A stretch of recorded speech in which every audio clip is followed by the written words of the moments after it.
আজকের রেসিপি ফুলকপি দিয়ে মাছের পাতুরি। চলো দেখি রেসিপিটা একবার।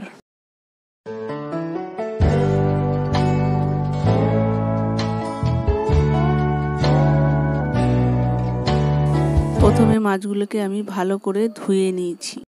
এরপরেতে একে একে আদা বাটা, রসুন বাটা, কাঁচা জিরে বাটা, শুকনো লঙ্কা বাটা, সর্ষে বাটা, পেঁয়াজ কুচি, নুন, হলুদ ও সর্ষের তেল দিয়ে ভালো করে মেখে নিতে হবে। মাখা হয়ে গেলে এরপর একটা কলা পাতায় আমি তেল মাখিয়ে নেব। তারপর তার উপরে সুন্দর করে মাছগুলোকে আমি একে একে সাজিয়ে দেব।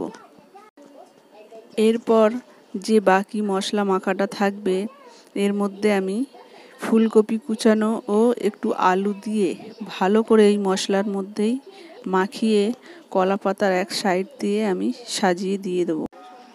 এরপর কলা পাতায় মাছ ও আলুগুলো সুন্দর করে সাজানোর পর আমি একটা কড়াই গরম করে নেব। কড়াইটা গরম হয়ে আসলে ওর ওপরে আমি পাতাটা আস্তে করে চাপিয়ে দেবো। এরপর একটা ঢাকনা দিয়ে ঢাকা দিয়ে দেবো।